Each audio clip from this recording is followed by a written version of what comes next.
I'm Mary Hartnett with Siouxland Public Media News. Some members of the Woodbury County Board of Supervisors are expected to encourage fellow board member Jeremy Taylor to resign at Tuesday's board meeting. His wife, Kim Taylor, was convicted for voter fraud last week. A federal jury convicted Taylor's wife, Kim, on 52 counts of voter fraud. Government prosecutors characterized her actions as a scheme to stuff the ballot box for her husband. Taylor ran unsuccessfully for the Republican nomination for a U.S. House seat in the 2020 primary. He won election to the Board of Supervisors that fall.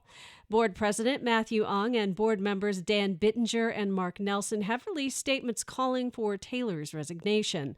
Bittinger says he regrets that the board needs to address the conviction of Kim Taylor, but it inevitably affects not only her, but her husband as well. Trying to have a very high standard of ethics and conduct for the Board of Supervisors. That's something we want to make sure that we protect and guard. And it's kind of a shame we've had been asked to make a statement, but we can't shy away from leading. We can't shy away from having to make a call with the information that we have. Bittinger added that it is really up to the county attorney to take any action to remove a supervisor from the county board. If there's anything that the county attorney thinks would warrant any further investigation or any further, looking into, that's upon the county attorney and, the legal apparatus. So that's nothing that, the board members, we can do or force anyone out.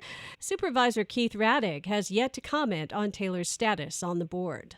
And the Woodbury County Democratic Party is also urging the all-GOP board to move on from, quote, Jeremy Taylor's serial dramas.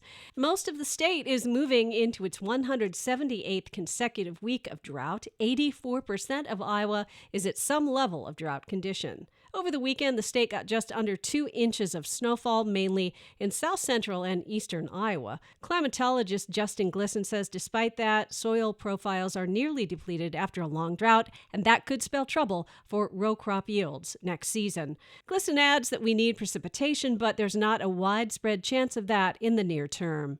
And that's a look at Siouxland Public Media News. For updates, go to kwit.org. I'm Mary Hartnett.